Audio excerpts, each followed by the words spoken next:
Hello, my name is Stevie Faith. I am an education major in the bachelor's program, and my topic will be the cons of co-sleeping with an infant. A little backstory on me: I am a new mother. I have a 2-month-old daughter, and my husband and I have discussed the pros and cons of co-sleeping, and we're still kind of in between on that kind of thing. So far, we've just having her in her bassinet, so we just didn't want to take any unneeded risks. So let's go ahead and begin. So some of the cons of co-sleeping with an infant: you have the increased risk of SIDS. Now, SIDS is the sudden infant death syndrome. It is defined as a baby's death that cannot be explained, or specific reasons cannot be found that cause the death. And there is research that suggests a link between co-sleeping and SIDS. While this is disputed and there are conflicting opinions, there are a few things that can increase this risk. Some researchers from the National Center of the Review and Prevention of Child Deaths in America looked into more than 8,000 unexplained deaths of babies and discovered about 74% of them died due to bed sharing, aka co-sleeping. And there are numerous other risks that are also involved with co-sleeping. Another one would be the hair and thread tourniquets. Now, when I say this, I mean a strand of hair or a strand of thread from like a comforter or a fitted sheet would literally become a tourniquet upon your child's fingers and toes. And this is where a strand of hair becomes wrapped around the finger or toe and can get tighter and tighter as your baby wiggles, as babies do. They wiggle a lot. And this will eventually cut off blood supply. And if this isn't captured or noticed quick enough, your child could lose that limb, which is like devastating because that's like an unnecessary thing to have happened. Now, a little bit outside of how it affects baby, but more of how it affects your partner. Now, co-sleeping can disrupt partner relationships. The most damaging effect of co-sleeping is the problem it causes within a relationship. And interruptions throughout the night from your baby crying are not helpful for new parents, and many people cite this as a reason for problems in the marriage. Personally, I feel that if there was problems in the marriage, it came long before the baby. The baby just kind of fueled it because you're sleep deprived. And because your baby is waking up often throughout the night, it can make your patience lower, leading to conflict and arguments with your loved one because you're sleep deprived, because baby is up all hours of the day. Because the first couple months, that baby, their nights and days are so mixed up. And this can also lead to, let's face it, less sex with your partner. Because, who's going to want to be intimate when you're co-sleeping with a baby? It's not going to happen. And, it's just awkward to even think about being intimate in the same room as your child. That's just, no.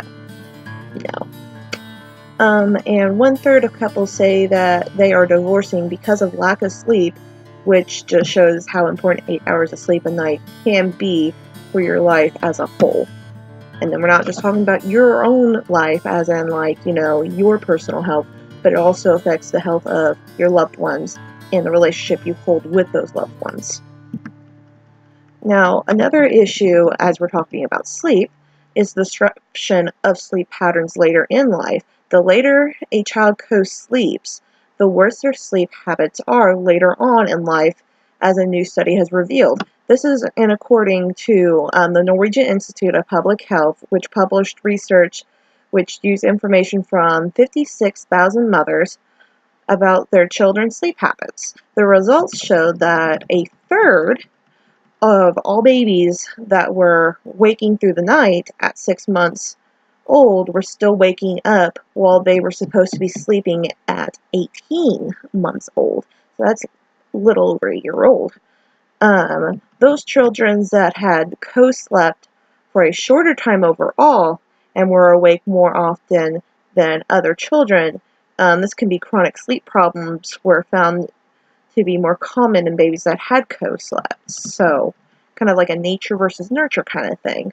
And the less sleep baby has, you're going to be more super attentive to your baby with the slightest little whimper, and it may actually do more harm than good, because the time that the babies take in sleeping, that is during a time that the neurons in their brains are making those necessary connections, and they're firing the way they need to, so that way the brain of the baby will develop properly, so that way that'll help with like communication later on, cognitive thinking later on. Overall, if your baby can get the sleep it needs, it helps not only you, but for baby.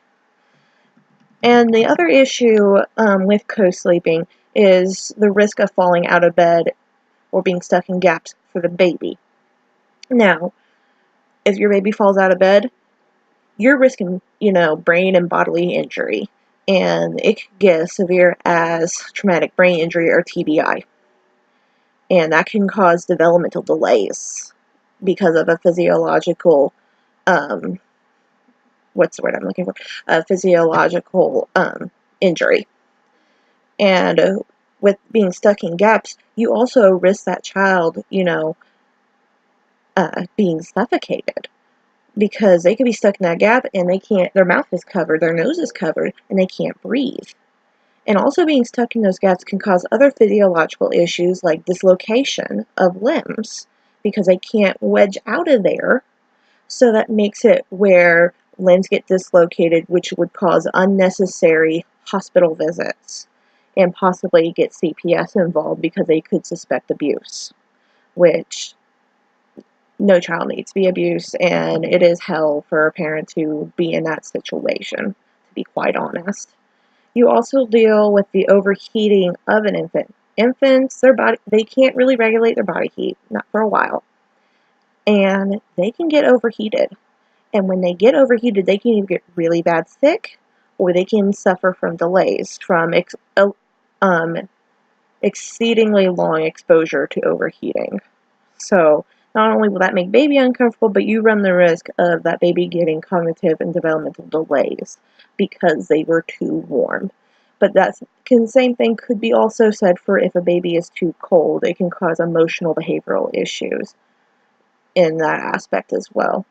And then lastly, you have the transition difficulties. So it's going to make it harder for your baby to transition from sleeping with you to sleeping by themselves in their own room. While I understand that, co-sleeping does provide a wonderful, wonderful bond with baby and mom, or baby and daddy, or baby and whoever your partner is, it's a matter of, do you want to compromise your child's health just to get emotional bonding that you can get in other avenues outside of co-sleeping?